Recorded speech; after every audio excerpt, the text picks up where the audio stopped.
যেই আলোচনা করতেছিলাম 5 মিনিটের মধ্যে শেষ করব মুসলমান হতে হলে ভুলে গেছেন দুইটা। কয়টা? দুইটা। 1 নম্বর গুণের নাম কি? ঈমান। 1 নম্বর গুণের নাম কি? ঈমান। 2 নম্বর গুণের নাম নেক আমল। কি আমল? নেক আমল। এই 2টা গুণকে সামনে রেখে আমাদেরকে পথ চলতে হবে। যদি এই 2টা গুণের কোনো একটা যদি কম হয়, মানে ঈমান আছে আমল নাই, কি আছে? ঈমান আছে আমল নাই, তবে আপনি জান্নাতে যাবেন কোনোদিন না কোনোদিন, আল্লাহ আপনাকে জান্নাতে দিবে। তবে জান্নাতের মানের মধ্যে কি হবে? কম বেশ হবে। আর ঈমানের সাথে সাথে যদি নেক আমল বেশি বেশি করেন, আল্লাহ রাব্বুল আলামিন আপনার জান্নাতটাও কত উন্নত মানের দিবে। বলেন সুবহানাল্লাহ। এই জন্য মুসলমান 2টা গুণকে সামনে নিয়ে পথ চলতে হবে। 1 নম্বর গুণের নাম হচ্ছে ঈমান, 2 নম্বর গুণের নাম হচ্ছে নেক আমল। যদি এই 2টা গুণকে সামনে নিয়ে চলো, আমার আল্লাহ কাল কিয়ামতের ময়দানে খুশি হয়ে জান্নাতে ঢুকাইয়া দিবে। সুবহানাল্লাহ। বাড়ি যায় বলে বলছিল যে বক্তা আর শ্রোতার মানে আকর্ষণের জন্য একটা মিসাল দিছিল। কি দিছিল বলতে পারবেন কেউ? স্বামী খানা খাইতে বসে, আর বসার পর ফোনে কথা বলতে বলতে হাত ধোয়া পানি আছে না, পানি তুলতেছে আর ডাল মনে করে খাইতেছে, আর বউরে গালি দিতেছে। তো তোমারে না বলছি রান্না করার সময় মোবাইল চালাইবা না? রান্না করার সময় মোবাইল চালাইছো, ডালের মধ্যে তেল দাও নাই, ডালের মধ্যে হলুদ দাও নাই, লবণ দাও নাই, ঝাল দাও নাই, এগুলো ডাল না পানি? তখন বউ হাসে আর বলে, স্বামী তোমারও না বলছিলাম খানার সময় খেয়াল করে খানা খাইও, ফোনে কথা বলো না। কি বুঝলেন? হুজুর বলছিল, মনে নাই? আর দুনিয়া সিজনুল মুমিন ওয়া জান্নাতুল কাফির। খুতবার মধ্যে আমি আপনাদেরকে একটা হাদিস শুনাইছি, যে হাদিসে আল্লাহর হাবিব বলেন, দুনিয়াটা হচ্ছে মুমিনদের জন্য জেলখানা, আর বেঈমান মুশরিকের জন্য হচ্ছে জান্নাত। ওই জেলখানার মধ্যে যাওয়ার কারণে হুজুর কিন্তু আসতে পারে নাই। হুজুরকে বলার সাথে সাথে আগ্রহ করে আপনাদেরকে ওয়াজ শোনানোর জন্য আসলো রে মুসলমান। কিন্তু কপাল পোড়া বাষ্প করে আর মুসলমান, আজকে এত বক্তা সুন্দর ওয়াজ করবে, তুমি ওয়াজ শোনার জন্য প্যান্ডেলে আসতে পারলে না, কপালটা খারাপ। এই জন্য মুসলমান আল্লাহকে বিশ্বাস করতে হবে। আল্লাহকে বিশ্বাস করার পর আল্লাহ রাব্বুল আলামিনের দেখানো নেক আমল করতে হবে। তবে নেক আমল করবা, নেক আমল কেমনে করবা এটাও আল্লাহর হাবিব বলে দিয়েছেন। কিভাবে করবা? ইয়া আইয়ুহাল্লাযীনা আমানু আতিউল্লাহা ওয়া আতিউর রাসূল ওয়া লা তুবতিলু আমালাকুম। আল্লাহ রাব্বুল আলামিন বলেন, এরে মুসলমান, আমি আল্লাহ রাব্বুল আলামিনকে তোমরা অনুসরণ করে চলো। আমি আল্লাহকে মহব্বত আর অনুসরণ করার পর আমি পাঠানো রসুলকে তোমরা বেশি বেশি মানবা এবং তার দেখানো পথে চলবে। যদি রসুলের পথকে অনুসরণ করে চলো, আমি আল্লাহ কিয়ামতের ময়দানে রসুলের সাথে জান্নাতে দিব। বলেন সুবহানাল্লাহ। রসুল আমাদেরকে সুপারিশ করে জান্নাতের মধ্যে নিয়ে যাবে। তবে রসুলের সুপারিশ যদি পেতে চাও, খাঁটি মুসলমান হতে হবে।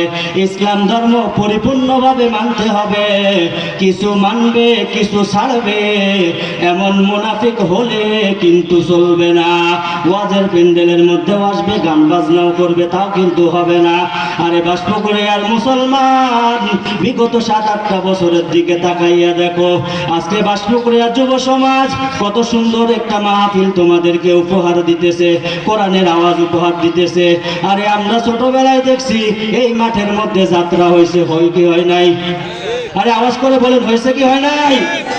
আমাদের বাপচাচারা এখানে যাত্রা করছে এই মাঠের মধ্যে। আরে কপাল পোড়া মুসলমান, তোদের সামনে বাসপ্রক্রিয়ার যুবকেরা কোরআনের আওয়াজকে সামনে নিয়ে আসলো, আল্লাহর বরকতের কথাকে এই মাঠের মধ্যে চালু করলো। কপালটা এত খারাপ, 14 বছর পরে আসার পরেও এই মহব্বত ছাড়তে পারলি না। কথা বলেন না কেন? ভয় করেন? ভয় করেন? কেউ যদি কোরআনের বিরোধিতা করে ঈমান থাকবে? আরে ঈমান থাকবে নি? কোরআনের বিরোধিতা করলে কপাল ফুটবে কার? আরে মুসলমান, যে মাঠের মধ্যে কোরআনের আওয়াজ হয়, তুই মুসলমান হয়ে কেমনে নর্তকী আনাইয়া নাচাও? তোমারে তো আল্লাহ বলছে রে মুসলমান, পরিপূর্ণভাবে ইসলাম ধর্মের মধ্যে আয়। যদি পরিপূর্ণভাবে ইসলাম ধর্মের মধ্যে না আসো, লাঠি দিয়া জাহান্নামের মধ্যে ফালাইবো। কথা বলেন ঠিক কিনা? ইয়া আইয়ুহাল্লাযীনা আমানু দুখুলু ফিস-সিলমি কাফা ওয়া লা তাত্তাবিউ খুতুওয়াতিশ শাইতান। খবরদার খবরদার, মুসলমান নাম দিবি, মুসলমান নাম দিয়া ওয়াজের প্যান্ডেলে আসবি, আবার মুসলমান হইয়া গানের প্যান্ডেল সাজাইবি, তাও হবে না, তাও হবে না। মুসলমানের এই জমিনে কোরআনের আওয়াজ যেখানে চলবে, কোনো বেঈমানের আওয়াজ থাকতে পারে না। কথা বলেন ঠিক কিনা? বেঈমান যদি মাথা চাড়া দেয়, বেঈমানের ঘাড় মটকাইয়া দিয়ে আল্লাহ কে রাজি আছেন? হাত তুলে দেখেন। সকলে ইমানে আওয়াজে একবার আল্লাহকে ডাক দেন তো, লিল্লাহে তাকবীর। কোরআন হাদিসের আলো, আল হাদিসের আলো। আরে আওয়াজ নাই, আওয়াজ নাই। মুসলমানদের আওয়াজ এত দুর্বল হলে হবে? আমাদের আওয়াজ দিল্লি পর্যন্ত যাইতে হবে।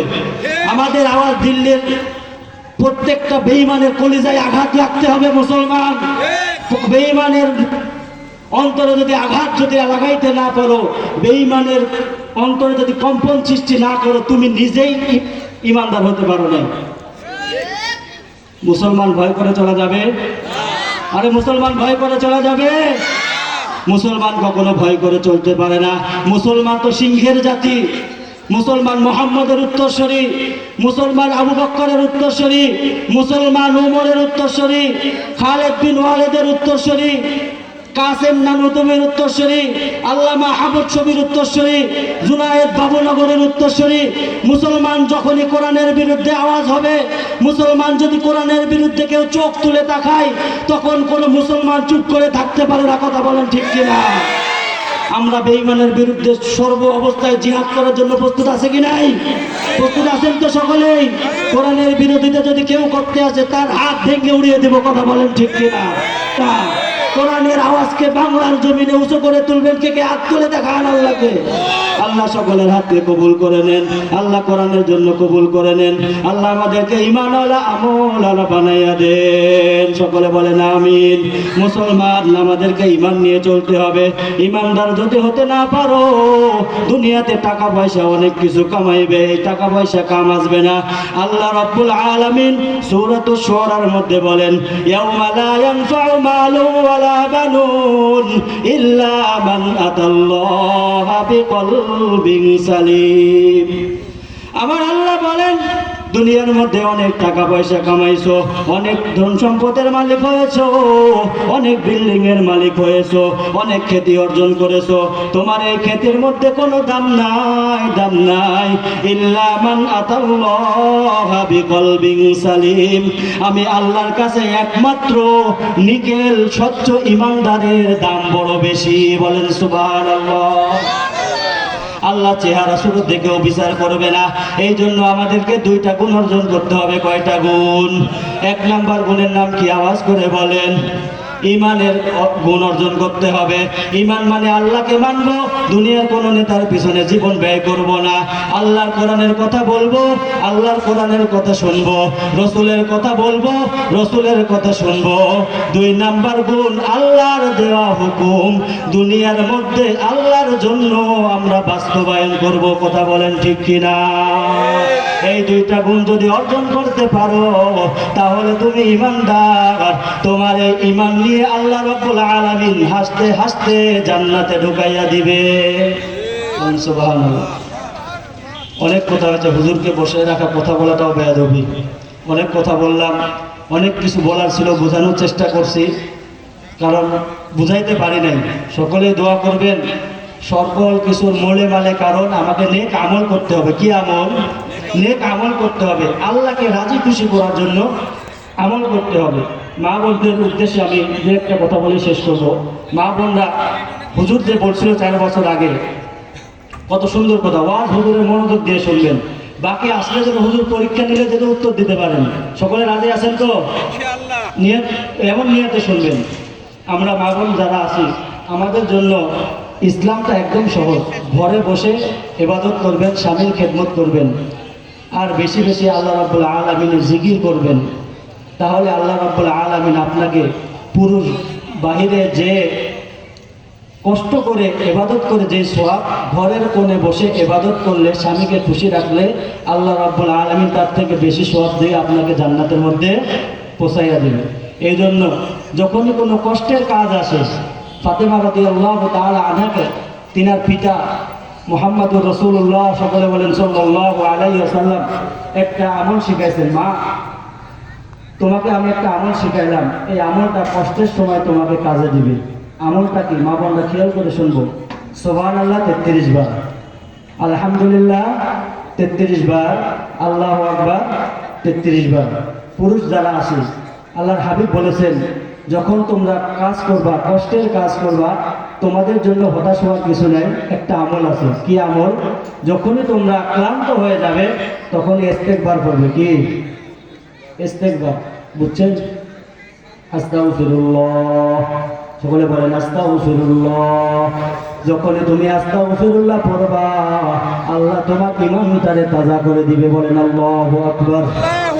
এই জন্য যখন কষ্টের কাজ করব পুরুষ সকলে আমরা ইস্তেগফার করব, আল্লাহকে স্মরণ করব, ওই কাজটা সহজ করে দিবে কে? কথা শেষ, কথা শেষ। তাহলে দুইটা কথা, মা বোনদের জন্য তাসবিহে ফাতেমী সুবহানাল্লাহ 33 বার, আলহামদুলিল্লাহ 33 বার, আল্লাহু আকবার 34 বার।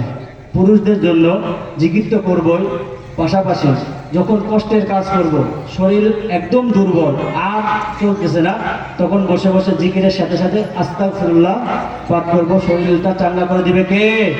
আল্লাহ।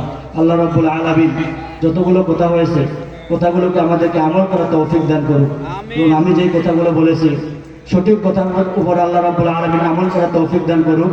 ভুলভ্রান্তি হলে আল্লাহ রাব্বুল আলামিন আমাদের সকলকে ক্ষমা করুক। সর্বোপরি আরেকটা কথা বলি, কথাটা যেই মাঠে কোরআনের আওয়াজ হয় এই মাঠে কখনো গান বাজনার আওয়াজ করতে আপনারা কি রাজি আছেন? মুসলমান, আমার খুব দুঃখ লাগে, আমার দুঃখ লাগে। কেমনে পারলো? কেমনে সম্ভব? নামুফিয়ারা তো তাদেরকে খারাপ বলি, তারা ইসলামকে মানে না। তারা দেশ উন্নত করে, ঠিকই করে, খায়, তারাও খায়, আরো কতজনে খায়, কিন্তু তারা ইসলামকে দেখতে পারে না। বৃদ্ধ আঙ্গুলি দেখায় ইন্ডিয়ার দিকে তাকাইয়া। যদি ইসলামকে যদি মহব্বত করতো অবস্থা এমন হতো না। তোমরাও যদি এই দেখাও তাহলে তোমাদেরকে কি মহব্বত করে বুকে টেনে নেবো? ইসলামপন্থীরা বুকে টেনে নেবে? না না, এটা কখনো মনে করো না। আমাদের ভুলের বুকে লাগবে, পিঠে কখনো লাগতে দেবো না ইনশাআল্লাহ। আল্লাহর জমিনে আল্লাহর কোরআনকে বলন্দ করে রাখবোই রাখবো। সেই ক্ষমতায় যে আসবে। জীবন দিয়েছে আল্লাহ, আল্লাহর রাস্তায় আল্লাহর জীবনকে ব্যয় করব। এই জন্য সামনের থেকে আমরা সকলেই চেষ্টা করবো। আমি আপনাদের পায়ে হাত রেখে বলতেছি, যারাই ক্ষমতায় থাকবেন, ক্ষমতার প্রয়োগ এখানে গান বাজনা করে কেউ করবেন না। কমপক্ষে মাহফিল দুটা করেন, পছন্দ না হলে দুটা করেন, তিনটা করেন। আপনার পছন্দ হতেছেন আপনাদের মধ্যে গ্রুপ 3টা করেন, দিনই কাজ করেন মুসলমান হিসাবে, কিন্তু আমরা গান বাজনার মধ্যে যাব না। সকলকে আল্লাহ রাব্বুল আলামিন কবুল করুন। আমার কথায় কষ্ট পেয়েছেন? কষ্ট পেয়েছেন? আমি হাত জোর করে মাপ চাই। আমি এলাকার সন্তান, আমি আপনাদের সন্তান। আমি কারো বিরোধিতা করার জন্য বলি নাই, আমার কষ্ট লাগছে আমি বলছি। এই মাঠে কখনো কোরআনের আওয়াজ ছাড়া বাকি কোনো আওয়াজ যেন কারো কল্পনায় না আসে। আল্লাহ রাব্বুল আলামিন আমাদেরকে খাঁটি মুসলমান হয়ে কবরে যাওয়ার তৌফিক দান করুক। সকলে বলেন আমিন। ওয়া আখিরু দাওয়ানা আনিল হামদুলিল্লাহি রাব্বিল আলামিন। আসসালামু আলাইকুম ওয়া রাহমাতুল্লাহি ওয়া বারাকাতুহু।